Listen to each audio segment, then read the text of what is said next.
The president tries to put his foot down, but unfortunately doesn't quite pull it off. At a news conference today, President Obama hit back against Republicans as much as he ever hits anyone, which I have to be honest, isn't very much. First, let's show you the talk. Call me naive, but my expectation is that leaders are going to lead. I've met with the leaders multiple times. At a certain point, they need to do their job. When they decide they're not happy with the fact that at some point you've got to make a choice, they just all step back and say, well, you know, the president needs to get this done. They're in 1 week, they're out 1 week, and then they're saying Obama's got to step in. You need to be here. But here's the rub there. He's asking them to lead in resolving the country's problems. But that's not what they're interested in. They're interested in winning for their side, right or wrong.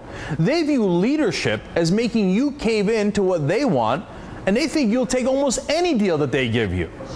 So I think this was time to draw the lines. In fact, the president was asked if he had a red line in budget talks. Will you insist ultimately that a deal has to include those tax increases that you just laid out? Is that an absolute red line for you? And I got to be honest with you, he had a really long answer, but the president made it clear that he did not have a line in the sand. In fact, he said things like this. I think it's only fair to ask an oil company or a corporate jet owner that has done so well to give up that tax break that no other business enjoys. I don't think that's real radical. Now, look, he's right about the taxes on those issues, but that's not exactly the strongest way to frame your position. You should say, this is what my position is, this is why it's right, and I will fight for it. Not, my position is not really radical. Come on, that sounds defensive, and it helps their framing, as if you're saying, oh, no, I'm not really radical. Of course you're not radical. Nearly 99% of the country agrees with you on the corporate jets, and a huge majority agree with you on the oil subsidies. So what's the message that the Republicans get out of this? Well, they think we can keep pushing him. The president keeps making the same mistake, assuming that the GOP gives a damn about the average person in this country. So when he warns about what will happen if we don't raise the debt ceiling, he's right. We're not going to pay folks their Social Security checks, or we're not going to pay to veterans for their disability checks. I mean, which bills, which obligations are we going to say we don't have to pay? This is urgent, and it needs to get settled. But when Republicans see those facts, they think two different things. One, so what? These people, the average Americans, they don't pay our bills. The guys who benefit from the tax cuts to the rich are the ones who sign our checks. And number two, they think, good, we have the president over a barrel because he cares about these people. So he'll give in. And finally, the president seemed to be bragging about how he could hit his own side. And I've already shown that I'm willing to make some decisions that are very tough and will, give my base of voters further reason to give me a hard time.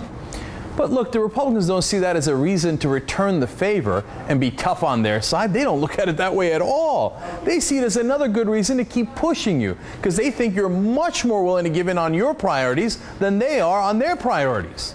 The president thinks he's projecting an aura of reasonableness, and to some he is. But all the Republicans see is weakness.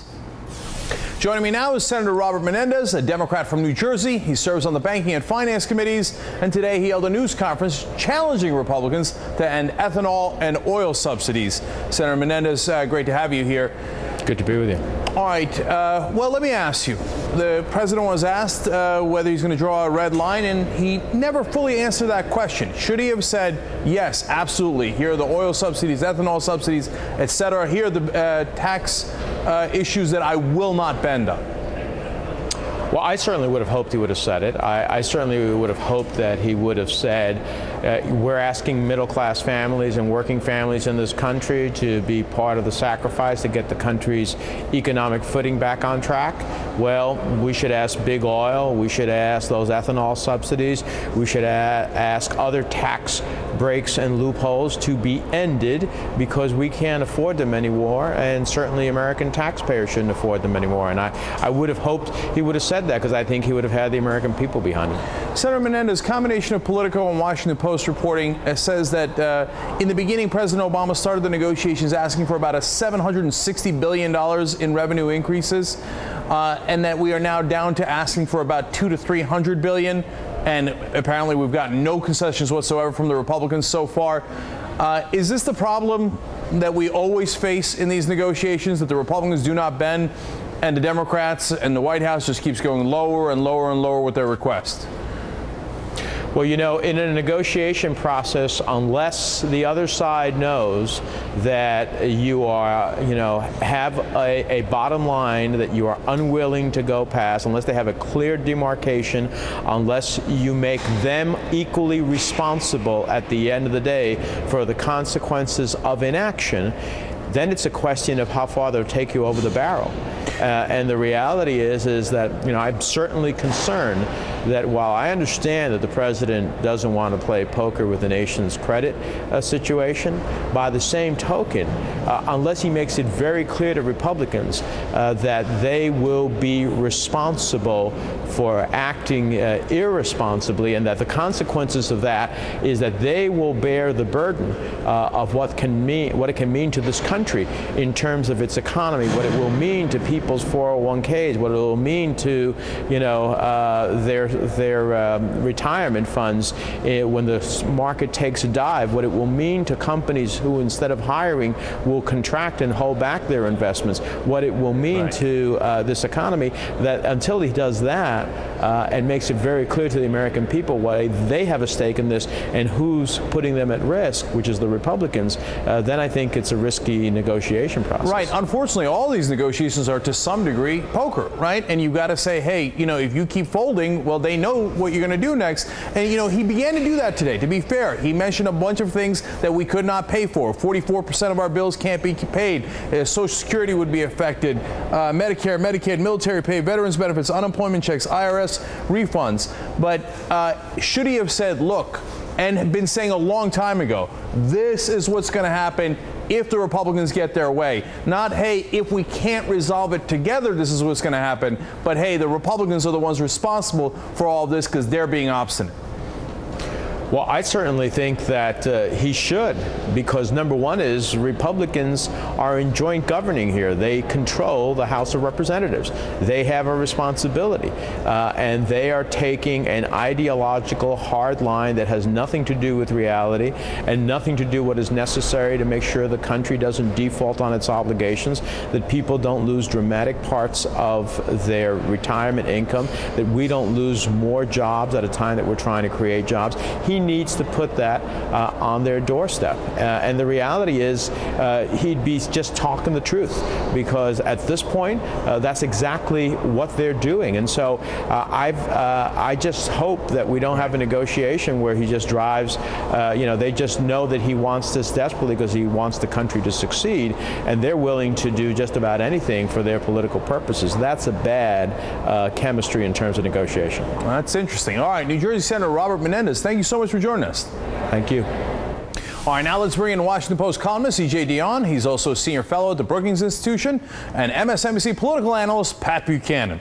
All right, you know, first, I got the sense from Senator Mendendez there, E.J., that he seemed to be trying to push the president to get a little tougher. Did I? You know, because he seemed to be saying, come on, let's go, let's draw the line, etc. That's what I read out of it. Did you get the same sense? Yeah, I got the same sense, and I think congressional Democrats have been trying to push him in that direction for a while. But I thought he crossed a critical line today and put exactly the right question on the table that I hope he keeps asking. And the question is, do you want to risk the credit of the United States, default, and all this mess to defend tax breaks for oil companies, to defend corporate jets, to defend loopholes for hedge fund managers? I mean, what do you want to do? Do you want to cut Pell Grants for hard hardworking kids, or do you want to protect the hedge fund managers? And I think it's a real challenge to populist Republicans like Pat. I covered Pat's 92 campaign, Pitchfork Pat, he used to be called. How can a populist say, no, I don't want to cut that tax break for corporate jets? So I think he's really attacked the never any tax increases at its weakest point, and I think that's the beginning of a good argument. Now, let's put it to Pitchfork Pat. So, Pat, there was a lot I, thought he could have been tougher on, but that framing was good. I agree with EJ on that. How do you fight back against that? I mean, don't you have to admit that tax breaks for corporate jets are gaudy and ridiculous? Well, I think that's very good rhetoric, and I think it's effective rhetoric. And some of what the president said, I think, is very truthful rhetoric, frankly. But the president's in a real box, Cenk, for this reason. What the Republicans are going to do, in my judgment, is wait and wait and wait.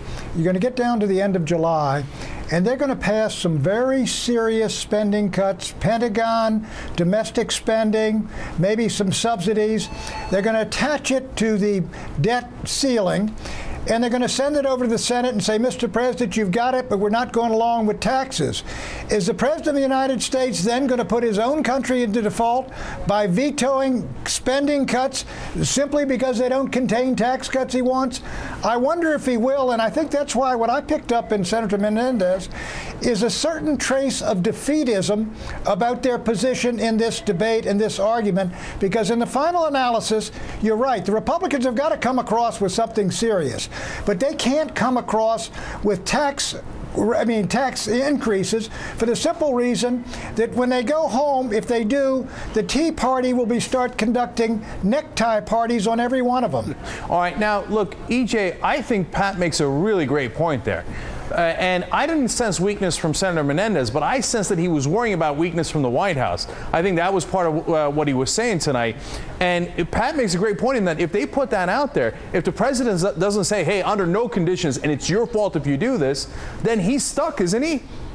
Well, no, first of all, I thought we had a small victory just now. Pat is too smart to defend the tax break for corporate jets. He doesn't want to do that. Why? Because it doesn't work and it doesn't make sense. And that's the kind of argument you have to keep pressing. And if the Republicans want to put together something that looks like the Ryan budget and pass it all over again, I think more power to them.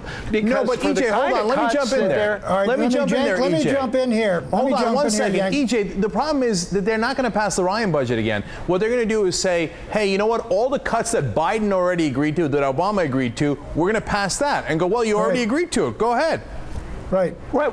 But what you're going to do is you're going to end up short of the $2 trillion. There is an argument I think Democrats ought to start making, which is you have to pass this debt ceiling increase if you want to accommodate the original Ryan budget the House passed, because this adds about $5 trillion over time to the debt. So let's call the bluff on this, and let's also start arguing straight up. It is crazy to have this argument connected to the debt ceiling. It is too big a risk. I know, but it's too late, EJ. It is, the president already conceded on that.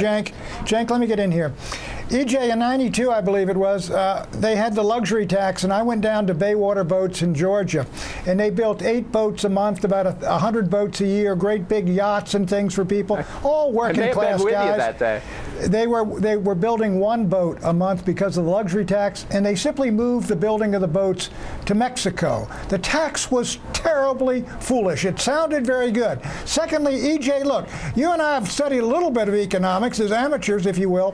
What economic theory tells you when you got 9% unemployment and 17% underemployment and unemployment to start raising taxes? All right, let me jump in there, Pat. I have the answer. I have the answer. But my answer is the opposite question to you. What economic theory says that spending cuts will create jobs when you've got 9% unemployment? And I'll give you the answer. None. No economic theory says that. Let me just answer, Pat. Go ahead, EJ. Pat. All right, what I was going to say is that's where Obama can do jujitsu, which he did today. Why? won't the Republicans vote to extend the payroll tax cut another year? They're saying no to a payroll tax cut, which benefits average workers and pumps money into the economy. Why are they resisting that? I'll tell you one reason, DJ, and there's one unstated argument. We're all talking about people who don't pay enough for their fair share. The top 1% pay 40% of all taxes. The bottom 51% of the money, wage earners, hold it, the bottom 51% of wage earners pay zero income tax. Income taxes they pay. I know. All right, we got to leave it there. We got to leave it there. Pat, I know. You think no income tax? I know, Pat, you think the poor and the middle class don't pay enough and the rich pay too much. I don't know what planet you live on, Pat. Look, they pay 40% of the taxes because they have 40% of the money, just that top 1%. It's outrageous. But I'm telling you, we got to leave it there. Pat, you got to listen to me. We got to leave it right there. Don't think I'm not going to have you back on and have this debate again. Pay nothing. All right. E.J. Dionne from the Washington Post. MSNBC's own Pat Buchanan. Thank you so much, guys.